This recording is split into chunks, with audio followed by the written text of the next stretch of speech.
வண்டி படத்தின் விளக்கம். படத்தின் கண்ணோட்டம். ரஜீஷ் பாலா இயக்கத்தில் நவம்பர் 23, 2018 அன்று வெளியான வண்டி தமிழ் மொழி ஆக்ஷன் த்ரில்லர் திரைப்படமாகும். இப்படத்தில் கிருஷ்ணாவாக விதாத், சுவாதியாக சாந்தினி தமிழரசன் மற்றும் துணை வேடத்தில் ஜான் விஜய் ஆகியோர் நடித்துள்ளனர். காணாமல் போன மோட்டார் சைக்கிள் மற்றும் திருடப்பட்ட பைக் காரணமாக சிக்கலில் சிக்கிய 3 நண்பர்களைச் சுற்றியே கதை நகர்கிறது.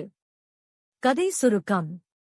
வண்டி இன் மையக் கதை மோட்டார் சைக்கிள் தொலைந்ததால் ஏற்படும் தொடர் நிகழ்வுகளில் சிக்கித் தவிக்கும் 3 அரை தோழர்களின் வாழ்க்கையை மையமாகக் கொண்டது.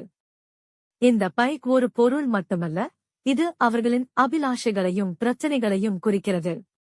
காணாமல் போன மோட்டார் சைக்கிள் தொடர்பான பல்வேறு சவால்களின் மூலம் அவர்கள் செல்லும்போது கதை பல முன்னோக்குகள் மூலம்